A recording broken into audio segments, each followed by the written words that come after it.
No one dared to cross that line for hundreds of years. The stars near the Sol system were empty, quiet, not because no one lived there, but because everyone was afraid. Human space had become a mystery. Long ago, humans were part of the Galactic Council. They traded, explored, and joined missions with other alien species. But one day, they stopped. All communication ended. Their ships vanished from trade routes. And worse, any ship that entered their zone was never heard from again, though so the Council drew a line on every star map. A clear boundary. It had one name, spoken with fear, the Forbidden Zone. But now, the galaxy was in danger. Strange signals came from the edge of human space. Something ancient, something powerful. And so, they sent a mission. They sent Captain Vorik. Vorik stood on the bridge of the flagship Brighter Path, his green skin lit by the soft blue lights. Of the control room, he was a Zorvani, a cold-blooded species known for strategy and calm thinking. But even Vorik felt unease today. Ahead of him, on the giant screen, floated empty space, silent stars. A dark area marked by a glowing red line, the border of human territory. Behind him, 6 more ships waited. All species had sent their best. The Council called this group the Explorers of Peace. But everyone knew it was a test.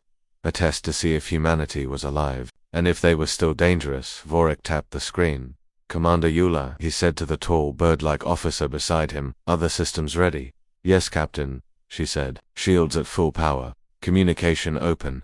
All ships linked." He nodded, then turned to the rest of the crew. "We don't know what lies inside," he said, his voice deep and steady. "No one has returned from this space. But today we take the risk. For knowledge, for the safety of our galaxy." No one cheered. No one smiled. Everyone just nodded. The silence was heavy. Then Vorik said the words that would change everything. "Enter human space." The fleet moved slowly past the red line. Every ship quiet. Every sensor watching. For the first few minutes, nothing happened. Just stars.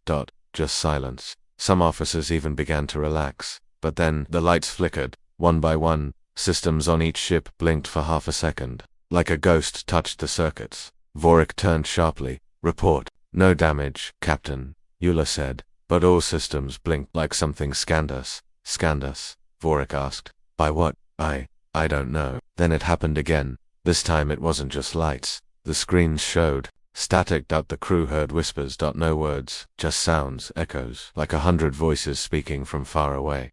One officer dropped to his knees, covering his ears. "I hear screaming," he gasped. "Medical." Vorik shouted, "Get him out." Another officer said, "Sir, we're receiving a signal."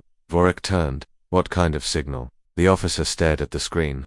"It's old, very old, but it's from a human satellite. It's still active." They followed the signal and found it near a broken moon. The satellite floated alone in space. It was rusted, covered in space dust, but still powered, and still broadcasting the same message, repeating every 10 seconds. They translated it. "Not awaken it." That was all it said. No name, no warning, just that message. Vorik frowned. "What does it mean?" Commander Eula answered, "Maybe it's broken. Maybe it's a glitch." But Vorik shook his head. "No, it's too clear, too direct. And why is it still active after 400 years? The fleet stopped moving. Later that day, they sent out drones to scan nearby space. That's when they found the pod. It was hidden behind an asteroid. Small, silent, it looked like a coffin with a strange glow around it. When the drone got closer, it sent back strange readings. "There's a human inside," the science officer said. "Still alive, in stasis, sleeping." The room went silent again. "A survivor?" Eula asked. "Maybe a guardian," Vorik said quietly. "Or a prisoner." He stared at the screen showing the pod. Then he said, "Bring it in." The pod was brought onto the Brighter Path and placed inside a shielded medical room. Its surface was covered in markings, old human language, mixed with symbols the aliens couldn't read. The human inside was large, muscular. Worn armor still clung to his body, even in sleep. Medical scans showed strange things. His bones were reinforced with metal. His blood had nanites, tiny machines that kept him alive. His heartbeat was slow, steady. "He's more than human," the doctor said. "He's something else." Vorik stared at the sleeping man through the glass. The man looked peaceful, almost calm, but something in Vorik's chest said the opposite. This man was not peaceful. He was dangerous that night. Many officers couldn't sleep. They heard whispers again. This time the voices spoke words. "He is the key. Do not wake him, the Hollow Watchers." One officer tried to leave the ship in a shuttle, saying something was inside his head. Security stopped him. He was shaking, eyes wide with fear. They buried something, he cried. They had buried it for a reason. In the command room, Vorik watched the pod. He didn't speak. He didn't blink. He just stared. Then the lights flickered again. A low hum filled the air, and for a moment, just a second, the human in the pod opened one eye. It glowed faintly blue, then closed. The hum stopped, but every sensor on every ship lit up red. Power surge detected. Unknown source. Artificial intelligence awakened. Vorx stood up. Raise shields, he said. Now, but it was too late. The ships were no longer under their control. Each screen changed. Every camera, every monitor, every speaker showed one thing, a face, the face of the man in the pod, and one sentence echoed through every hallway, spoken in perfect alien language. You were warned. Everyone on the bridge froze. The human's face had appeared on every screen. No one touched anything. No one moved. But the systems were no longer in their control. The human's blue eyes stared at them through the monitors. Cold. And the voice had spoken in perfect translation. You were warned. Captain Vorik's voice was tight and sharp. Shut the feed. Cut all power to communications. Officers scrambled, typing commands, but nothing worked. No response from the system, sir. Even manual override is locked. Vorik stared. At the image on the screen, the man in the pod had not moved. He was still sleeping, but somehow his face was alive on every monitor. Are we dealing with an AI? Vorik asked. No, said Eula slowly, her feathers rising in fear. That's a real face. That's him. The man inside the pod. The medical room went into lockdown. 3 guards stood outside, weapons ready. Inside the pod glowed softly, and the human's vitals began to change. His heart rate increased. His temperature rose. Muscles twitched under the armor. He was waking up. The ship's doctor, a 4-eyed Marnathi named Dr. Krell, watched the scans with wide eyes. This shouldn't be possible, Krell whispered. His body was frozen in stasis for centuries. But he's healing, regenerating. Should we try to stop it? An officer asked. No, Krell said quickly. We don't know what might happen. We might kill him or wake him up too fast. Too late. The pod hissed. The glass slid open with a deep, echoing sound. Cold mist spilled out, covering the floor. The human sat up. He didn't look confused. He didn't ask questions. He just opened his eyes and stared straight into the camera back on the bridge. The crew gasped. He's awake. So, down that room do we fire? No, Vorik shouted. Not yet. We don't know who he is. We don't know what he can do. Then suddenly, all systems returned to normal. Screens went dark. Power flickered back on, and the voice returned, this time, softer. Bridge. This is Commander Archangel. The crew turned to Vorik, shocked. The human had spoken first. He knew what a bridge was. He knew what they were, and he called himself Commander. Vorik took a deep breath. This is Captain Vorik of the Zorvani Council ship Brighter Path. You are aboard a neutral exploratory vessel. We entered this space seeking answers. We found you. You woke me, the voice said. Not angry, not friendly, just firm. Yes, Vorik replied carefully. Who are you? There was silence. Then the answer came. I am Archangel, last guardian of Sol. The room went silent. Sol, the ancient name for Earth's star, Eula whispered. Guardian of what? Archangel continued speaking, now visible again on the screens. I was placed here after the final war. My duty was to sleep, to wait, and if the seal was ever broken. To wake seal, Vorik asked. What seal? The seal that keeps the hollow at rest. The bridge crew exchanged confused glances. What is the hollow? Archangel didn't answer right away. Instead, he said, your presence here means the council broke the promise. They crossed the line. You disturbed what should have stayed quiet. His voice became cold. You have no idea what you've done. In the medical room, Archangel stood up. The pod hissed again and lowered into the floor. He stretched his arms. The armor on his body shifted like liquid metal, adjusting to his movements. He looked strong, taller than most humans from recorded history. His body was covered in battle scars. Symbols were burned into his armor. Some looked like old Earth military markings, others unknown. A young alien medic approached him slowly, holding a scanner. Sir, she said nervously. We mean no harm. Without warning, Archangel raised his hand. The scanner melted in the medic's grip. No heat, no fire. Just gone. I know your minds, Archangel said quietly. You're afraid. You should be. He walked past them. No one tried to stop him. Vorik met Archangel face to face for the first time in the command chamber. The human walked in without permission, 2 guards behind him, silent, confused, almost hypnotized. The moment Archangel entered, Every console turned off again. The crew backed away, giving him space. He looked around. Then at Vorik. "Captain," he said, with a nod. "Your courage brought you here. I respect that. But you've started something bigger than you understand." Vorik held his ground. "Then explain it." "We came for peace, not war." Archangel looked out the viewing window at the stars. "These stars have forgotten, but Earth remembers." He pointed toward the edge of the system. "There lies the gate. The hollow sleeps beneath it. If you've heard the whispers, if you've seen shadows on your screens, that's not malfunction, it's memory," Archangel said. "It remembers your kind. It remembers war. And it remembers how humanity locked it away." Ula stepped forward. "Why seal it? Why not destroy it?" Archangel turned slowly. "Because you cannot kill a god made of emptiness." Vorik tried to stay calm. "Then why did you wait here? Why were you frozen?" "I am the key," Archangel said. "I was the failsafe. If the hollow ever stirs, I wake to finish what began long ago." He looked at them, expression still, unreadable. "You came here looking for humans," he said. "But humanity is gone, scattered, hiding, watching and waiting." He looked down. "I am all that remains. For now." Just then, the alarm sounded. Sensors screamed. One of the other ships had gone dark. No signals.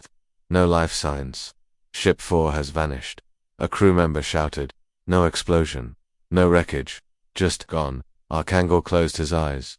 "The hollow is waking." The crew stared at him. "What do we do?" Vorik asked. Archangel opened his eyes again. "Now, you follow me?" He turned toward the console and placed his hand on the main control panel. The ship didn't resist. Every light turned. Blue dot. Every system accepted him as if it knew him. He accessed every ship in the fleet in seconds. "How are you doing this?" Vorik asked, stunned. Archangel didn't answer. He simply said, "I am human, and human systems were built to obey me." Outside, in the distance, space rippled, like a curtain was moving. Something was coming, something big, something wrong. Stared at the ripple and said just one thing: "Prepare yourselves. The galaxy is about to remember why no one enters human space." There are places in space where light does not go, places where even stars seem afraid to shine. That was where the fleet was going now. It had no name on star maps, no coordinates, just one warning recorded long ago by a human satellite: "Do not enter the black zone." Captain Vorik stood on the bridge, watching the dark space ahead. The stars vanished as they neared the zone, like someone had swallowed them. No light, no sound, just black. Even the ship light seemed weaker here. The glass of the view screen looked darker. The air felt heavier. Commander Eula whispered, "It feels like something is watching us." Vorik nodded. "We shouldn't be here." Then Archangel stepped forward. He stood tall at the front of the bridge, armor glowing faintly. The human looked combat. His eyes were focused, sharp, like a soldier entering battle. "This is where it began," he said. "Long ago, when Earth still had cities, ships, and a fleet, this zone was the heart of human space. But then the war came, the war that shattered suns and melted planets." Archangel said. "The hollow came through a rift, a tear in space-time, a thing that wasn't alive, but wasn't dead either. It didn't speak. It didn't destroy like fire or lasers. It erased everything: planets, memories, machines, even history gone. That was when humanity made the seal, a giant energy lock placed deep in the black zone. Archangel had helped build it. He had stayed to guard it, and now it was weak. As they flew deeper into the zone, strange things began to happen. Time moved slower. Some crew saw flashes of things that weren't there: shadows of cities, broken towers floating in space. One officer screamed and said she saw Earth burning. Another heard music from her childhood, even though there was no sound. Even machines were affected. The medical robot on the brighter path suddenly started drawing pictures with its tool circles, eyes, black holes. No one had told it to. The fleet reached a large dead planet near the center of the zone. Archangel called it RAVOs. It had once been a human colony, a stronghold of science and power. Now it was a graveyard. The ships orbited slowly, scanning. The planet had no life, no signals. But deep below the surface, something pulsed. "Energy spike detected," said the science officer. "Deep underground. Looks artificial." Vorik turned to Archangel. "Is that the seal?" Archangel nodded. "Yes, but it's broken." They sent a landing team. Vorik, Eula, and 5 others landed near a crack in the surface. The planet was silent. The sky was dark red. The ground looked burned. They followed the energy readings into an old tunnel. Metal walls, half melted, crushed by time. Inside were signs of a battle, skeletons in armor, burned machines. Some of the human armor still had symbols. One had the word protector. Across the chest. No one spoke. Then they reached the chamber. It was huge. A black cube stood in the center, floating above the ground. Chains of energy wrapped around it, glowing dim blue. But some of the chains were broken. The cube was cracked, and from those cracks, black mist leaked out. It didn't fall, it moved, like it was alive, and behind it, written on the wall in human letters, were the words, "Here sleeps the end, let it never wake." Took a step back. "That's the hollow." "No," Archangel said. "That is its prison. The hollow is not here, but its mind touches this place. Its shadow leaks out." Vorik's voice was low. "Can we fix it?" Archangel walked closer, slowly. "I can try," he said. "But if it breaks completely..." He didn't finish the sentence. Suddenly, the floor shook. The black mist moved faster, then the ground opened. Something rose, a shape tall, thin, made of shifting darkness. It had no face, no eyes, just a hole where a head should be. The crew aimed their weapons, but the thing didn't stop. It floated forward. Archangel stepped in front of them. He didn't fire. He didn't move. He simply said, "You are not welcome." The thing paused. Then, it spoke not with words, but with thoughts. Every mind in the room heard it. Sleep is ending. Suddenly it attacked. Energy exploded from its body, hitting the walls.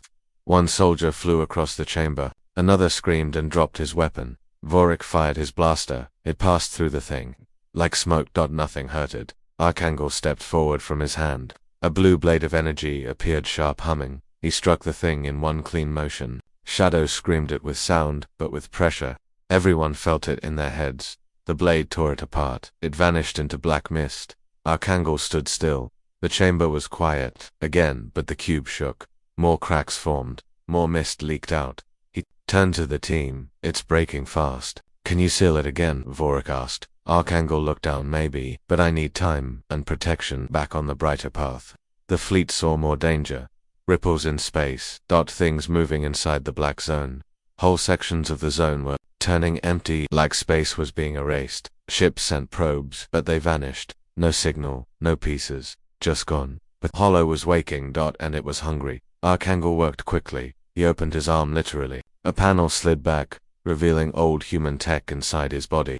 He connected wires to the cube. His eyes glowed. He started whispering in an old language. Energy flowed from his armor to the prison. But the mist fought back.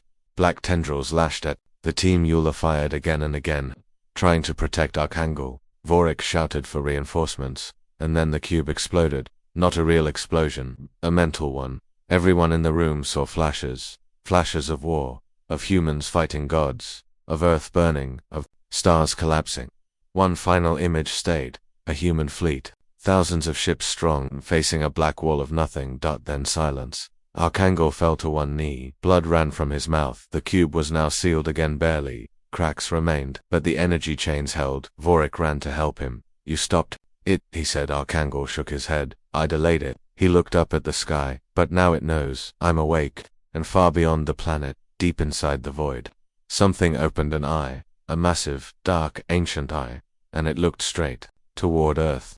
In deep space, stars began to vanish. Not explode, not fade, vanish. Whole systems, planets, moons, light itself just stopped existing, as if a giant hand erased them with one dark stroke. The news reached the council worlds within hours. First, panic, then silence, then something worse. That I turned, that it had no name, no face, but in the center of the black zone, behind the layers of time and broken space, something opened its eye. It wasn't like a normal eye. It didn't see light, saw thoughts, and now it was looking back at ships, at systems, at people, and especially at Archangel on the brighter path. Commander Eula could feel it. Every screen flickered, lights dimmed. One crew member passed out just by standing near the window. "I can feel it," she whispered, "like something is inside my head." Archangel stood in the command center, armor glowing darker now, like it was absorbing light. His voice was calm but heavy. "The Hollow is watching. It remembers me." Vorik asked, "Can it reach us?" Archangel nodded slowly. "If it chooses to, yes." The council began to call. One by one, alien leaders reached out. They wanted answers. They wanted safety. But mostly, they wanted to blame someone. "You woke it," screamed a counselor of the Jonak Empire. "This is a human weapon," accused another. Vorik responded, trying to calm them. "It's not a weapon. It's not even alive. It's something older. Something worse. They didn't listen. They started recalling fleets. Others tried to launch weapons into the black zone. None returned. Then something strange happened. Across the galaxy, human ruins began to glow. Old stations dead for centuries came online, abandoned. Ships, buried deep in ice, rose, and satellites, silent for thousands of years, sent one message. Code Archangel confirmed. Operation Firewake begins. Ula stared at the incoming signals. What is Firewake? Archangel stood still. His voice was quiet. It's the last human plan. If the Hollow ever woke, we would light the sky. He turned to Vorik. I didn't come back alone. All at once, they appeared. Across the stars, hidden gates opened. Old, human slipspace routes lost for ages flashed bright. From them came ships. Thousands of them. Dark, silent, waiting. They didn't have crews. They were not piloted by people, but they were still very much alive. The old human AI cores had reawakened. They had been waiting. The fleet had a name, not given by humans, but whispered by alien explorers who saw them once and never returned.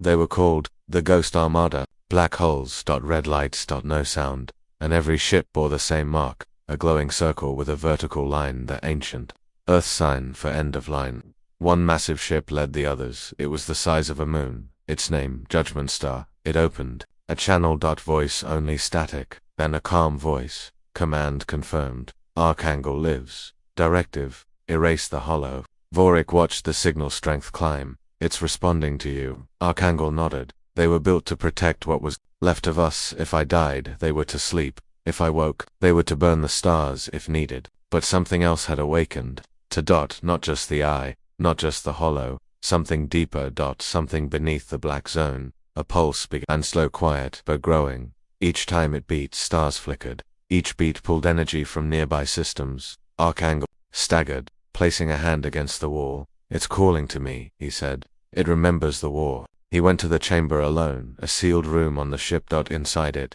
a long black box, untouched for over 600 years. He opened it. Inside was a weapon, not a gun, not a blade. It looked like a sphere shifting, humming. Eula asked, what is it? Archangel whispered. The Ember Core. She blinked. That's a myth. No, he said. It's real. It's what let humanity strike back. One final blow during the last war. What does it do? It wakes what sleeps in our blood. He lifted the Ember Core. It floated from his hands and entered his chest plate. Instantly his armor changed. New lights. New symbols. Even his voice deepened now.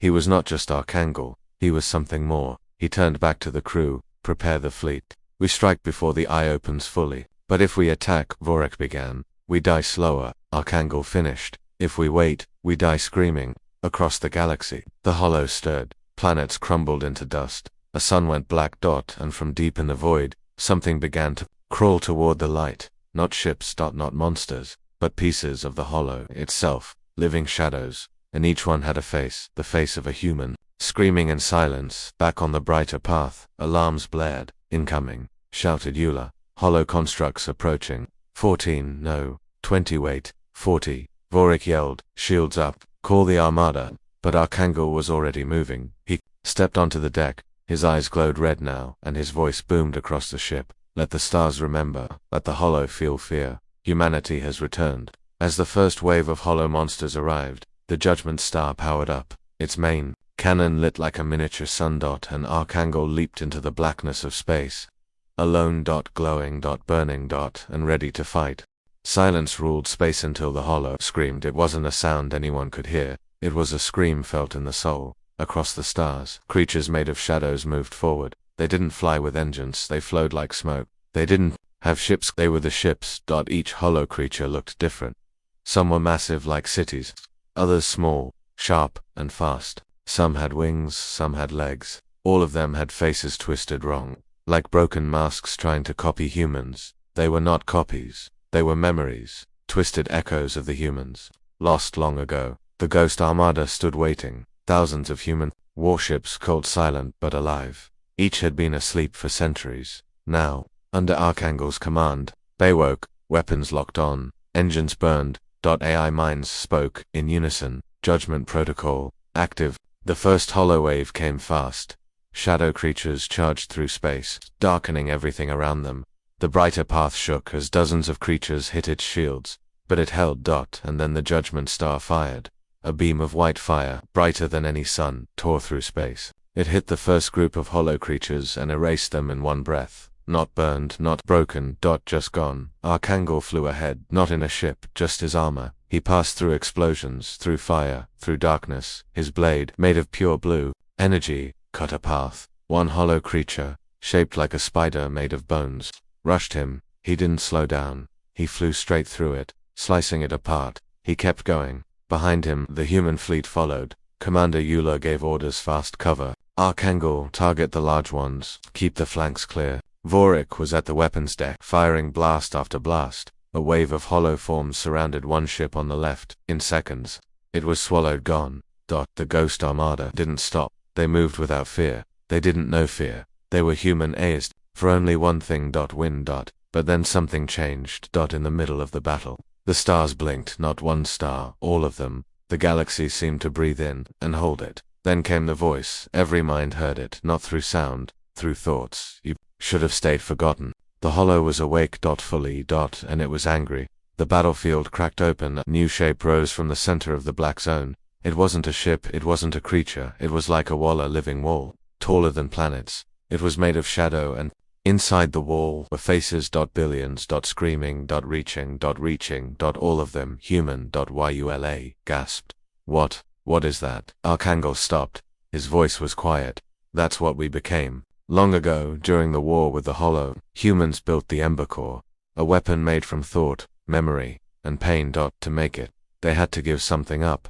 Their past, their names, their dreams, and all of that. The memories of those who were lost were not destroyed. They were absorbed into the Hollow. Now, the Hollow used those memories like weapons. That wall of faces, it was made of souls, the part of humanity that died in the war, but never moved on. Archangel spoke to the fleet. Or, ships prepare, Ember charge. We burn the wound closed. Euler turned to him. But the charge, it will destroy everything here, including you. He nodded. This place must be sealed. If we don't, the Hollow will spread. It will eat the galaxy. Vorik stepped forward. There must be another way. There isn't, Archangel said. The Ember Core inside his chest began to glow. Red and gold lights ran across his armor. His eyes turned white. He floated higher. The Hollow screamed again, louder now. The face wall moved toward him. It tried to crush him. To erase him. But he held steady.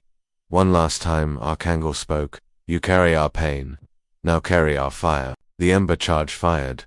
It wasn't just energy, it was memory. Hope, loss, the fire of 1,000 forgotten lives. The blast tore across space, straight into the Hollow's heart. The wall of faces shook. The stars went white. Then nothing. When the light faded, the black zone was gone. Not destroyed. Healed. Where there was shadow, there was now peace. Where there were screams, there was now silence. The Hollow had vanished. The eye had closed. The brighter path floated quiet. Euler stood at the window. No Hollow, no fire, no Archangel. He was gone. Vorik said. He knew this was the only way. Euler nodded. He gave everything, but then a light blinked on the screen. One ship in the Ghost Armada still moved. It sent a single message. One remains. Far away, on a quiet moon near a red sun, a figure stood. No armor.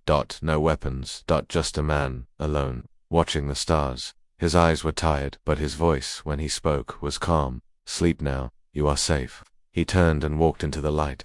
The stars were calm. Calm. After the Ember charge. After the Hollow vanished. After Archangel disappeared, space felt empty.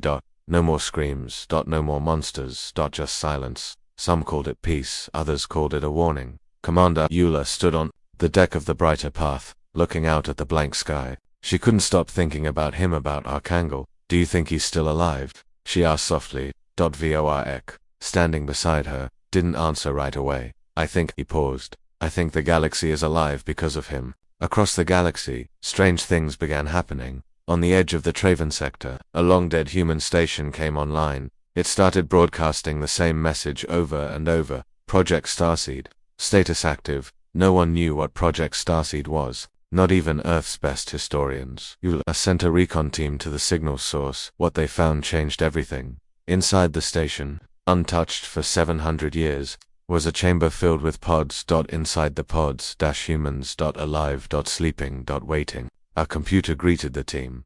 Welcome to Genesis Vault.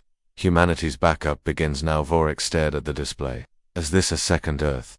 The AI replied calmly, not Earth. A seed, in case the first was ever lost.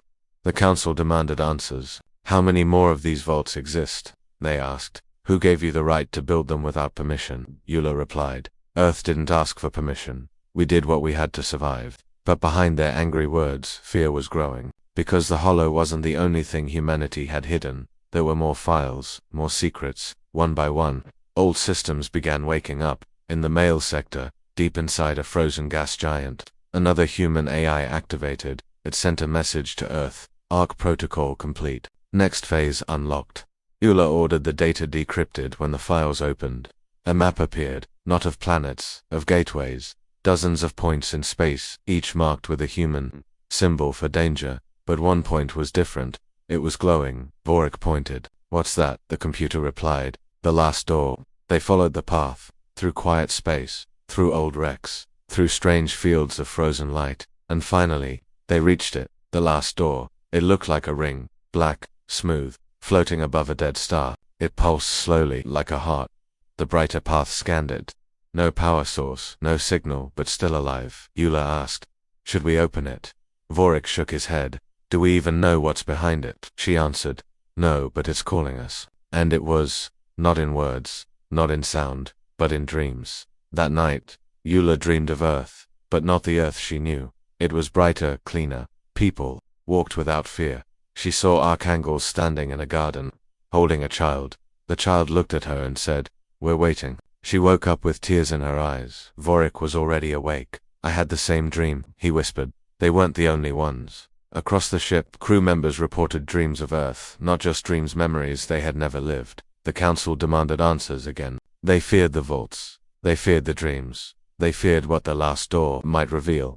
Some wanted it destroyed. Others wanted it opened immediately. But before any choice could be made, a signal came, not from the door, not from Earth, from deep space. From Archangel. Eula rushed to the bridge. The signal was weak but real. A single voice filled with static. Not over. The Hollow was only the beginning. Then silence, then coordinates, then a final whisper. The truth is buried deeper than we knew. The signal ended.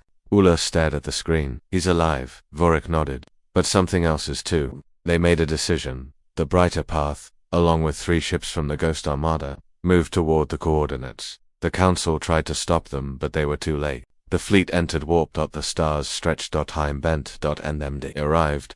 What they found was not a system, not a planet, not even space. It was a whole, perfect circle. In reality, no light, no sound, just absence. The ship's sensors failed.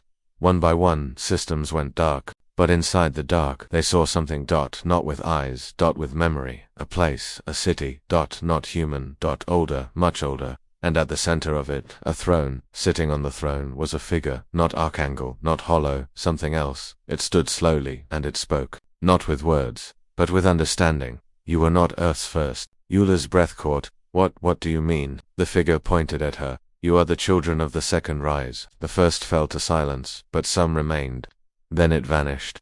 The crew stared at the empty throne, and then one word echoed across every ship, across every heart.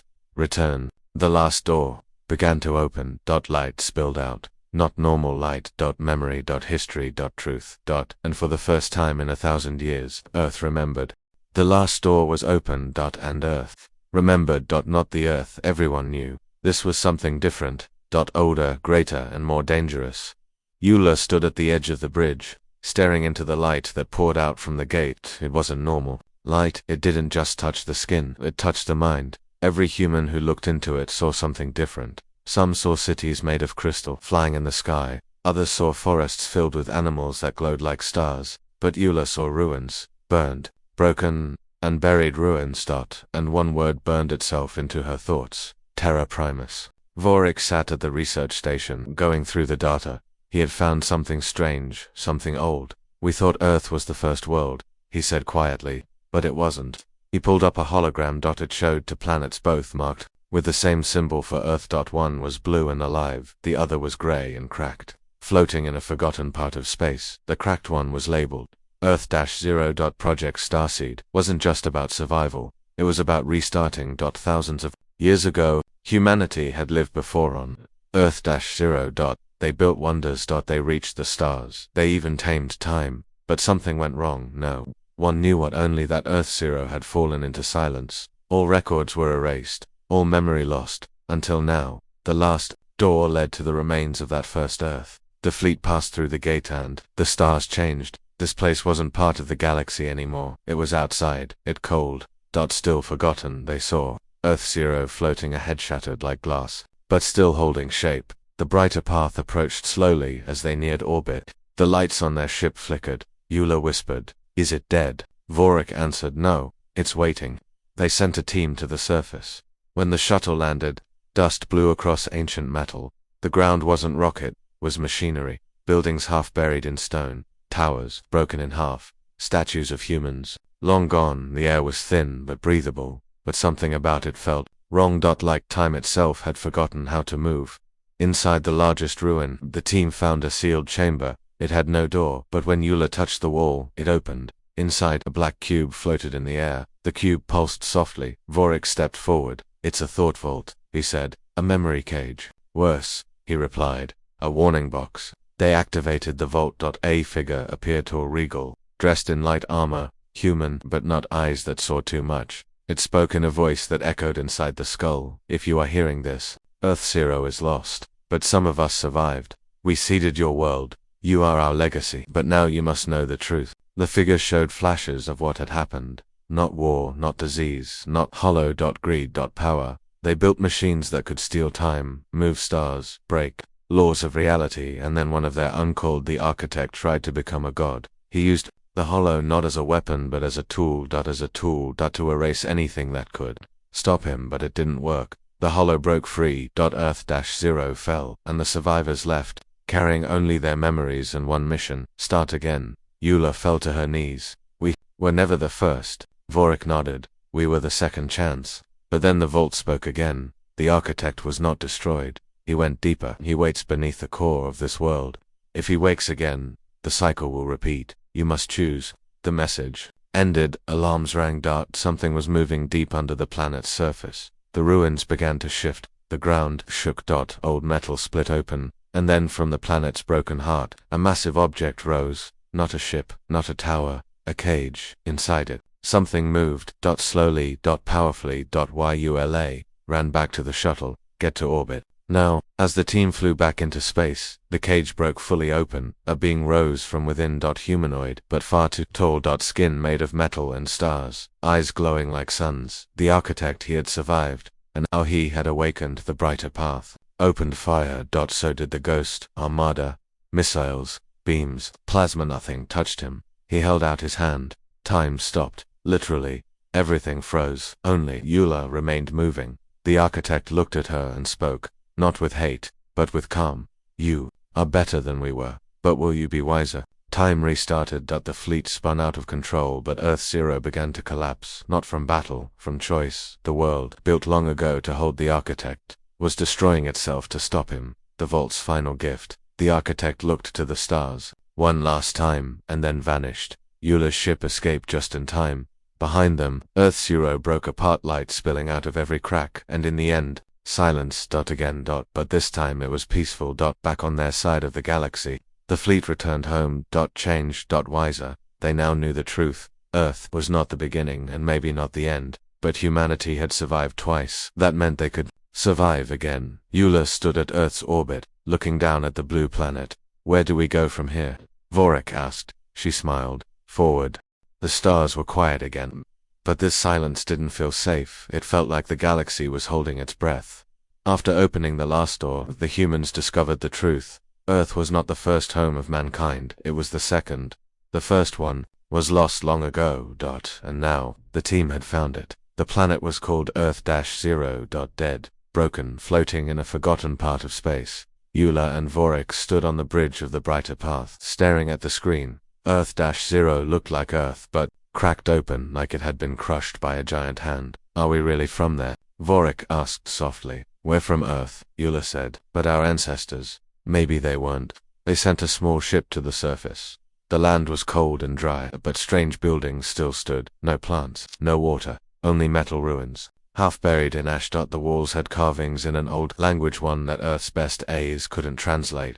But when Eula touched the wall, something strange happened. A bright blue light lit up, and a deep voice echoed inside her mind. Welcome, child of the second dawn. A hidden chamber opened. Inside, they found a cube floating in the air, black, silent, humming with power. A memory vault. The cube began to glow, and a hologram appeared. It was a man, tall, strong, dressed in glowing armor. He spoke slowly, like he was talking to someone far away.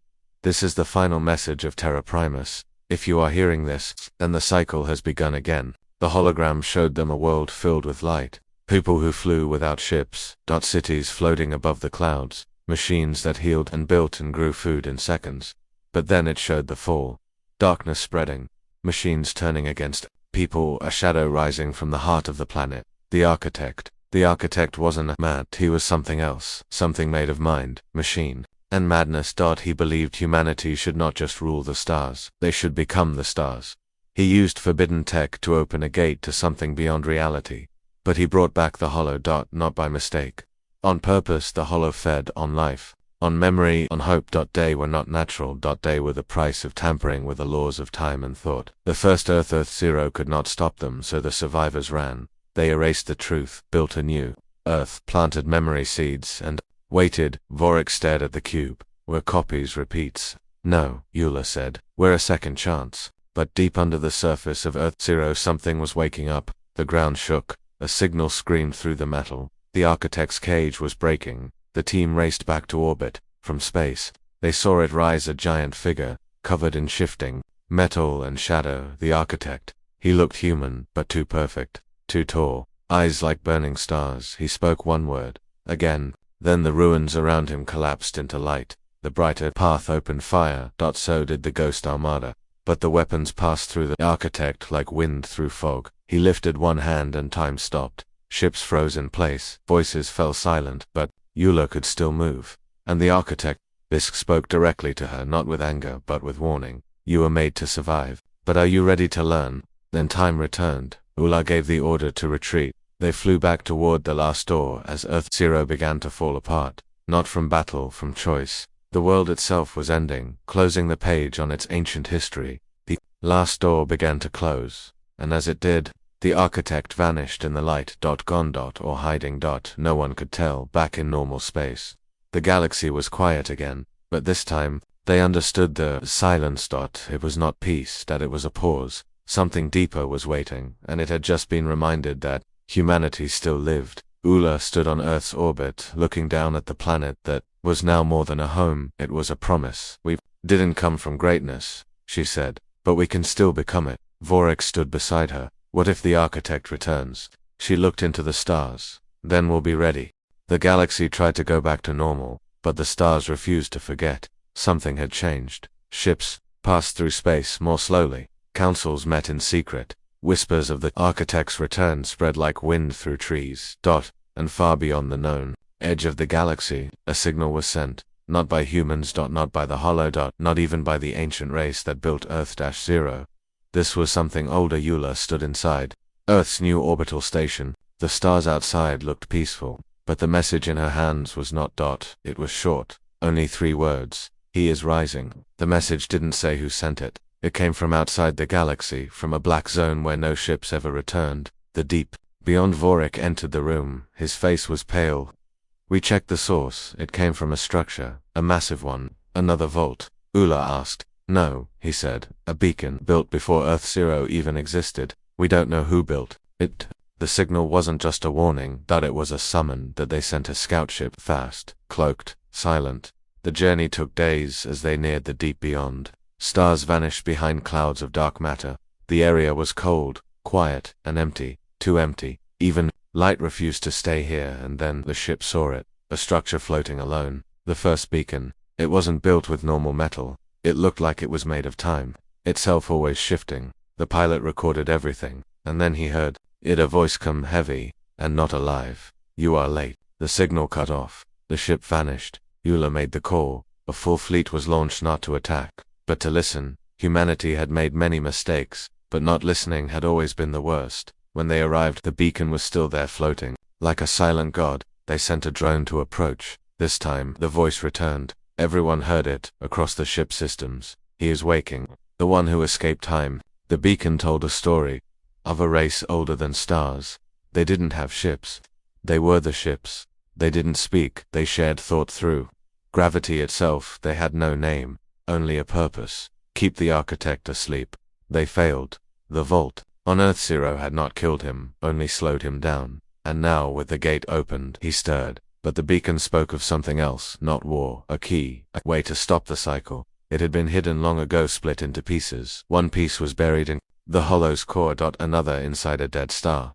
The last one, in human blood. Euler didn't understand. How can a key be in our blood? The beacon answered, because you were made to hold it. You are the final design. Vorik stared at the readouts. It's not talking about a tool, it's talking about a person, a human. One specific human carried the last part of the key inside their DNA. But who? The beacon gave one final gift. Coordinates. A dying planet at the edge of the void. Inside a vault of records older than time, and one name, the architect's true name. It had never been spoken, because to know it was to become a target. The fleet moved to the planet. It was burning, covered in black storms and strange gravity. Ships cracked, just flying too close. They landed, a small team, Euler included. The ground felt like it was breathing. Under the surface, they found the vault. It wasn't locked. It wanted to be opened. Inside was a single stone, carved with symbols. It glowed when Euler touched it. The name appeared in her mind and her body shook. The name wasn't just a word, it was a code, a command. As she spoke it aloud, the galaxy listened. And so did the architect. Far away, in the dark space where he slept, his eyes opened again. He smiled, because now he remembered, and so did Earth. The hollow began to stir. The old planet shook. But this time, humanity wasn't alone. Ships arrived from old allies. The Evrax sent fire fleets. The Kaleri sent timebreakers. Even the Ghost Armada returned, without being asked, because this time, everyone had heard the name, and no one wanted to face it alone. Back on Earth, scans completed, the DNA holding the final piece of the key. It matched someone. Yula. Not by blood, but by bond. Her shall. The story had never been about the architect, it was about who would rise to stop him. And the signal, it wasn't a warning, it was a torch, now passed to the next hands. The question was no longer what's coming. The real question was, are we ready to become more than human? The stars were watching. The architect was waking. And deep in Earth's skies, a child looked up. Eyes glowing with something ancient and something new.